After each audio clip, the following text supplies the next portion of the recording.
اللي اختشوا ماتوا. في القرن ال17 الميلادي وتحديدا في القاهرة حصل حريق في حمامات النساء.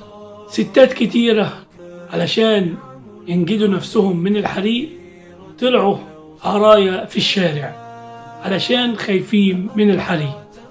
في نفس الوقت ده في ستات كتيرة رفضت انها تخرج كده غير لما تستر نفسها. بعد كده لما جم يسألوا حارس الحمامات دي قالوا له في حد مات في الحريق ده؟ قال لهم اللي اختشوا ماتوا. اللي خافوا على نفسهم انهم ما يكونوش مستورين قدام الناس هم اللي ماتوا. في واقعنا ودلوقتي اللي خافوا من ربنا هم اللي ماتوا، اللي اختشوا هم اللي ماتوا. تلاقي راجل منزل مراته على السوشيال ميديا بهدوم البيت وشعرها باين وجسمها متحدد، فعلا اللي اختشوا ماتوا. لما تلاقي مناظر قدامك كتيرة ما ترضيش ربنا وما ترضيش اي راجل عاقل يبقى اللي اختشوا ماتوا. لما تلاقي واحد جايب مراته وبيعرضها للناس علشان يجيب مشاهدات يبقى اللي اختشوا ماتوا.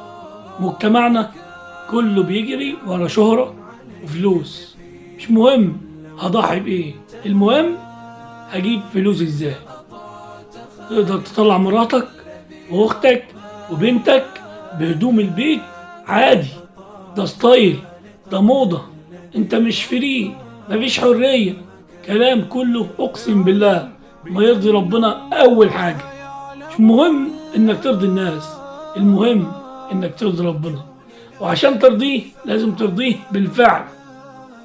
فين الفعل اللي ربنا قال عليه؟ انك تطلع مراتك وعيالك واخواتك وبناتك على السوشيال ميديا بمناظر اقسم بالله ما ترضيش ربنا.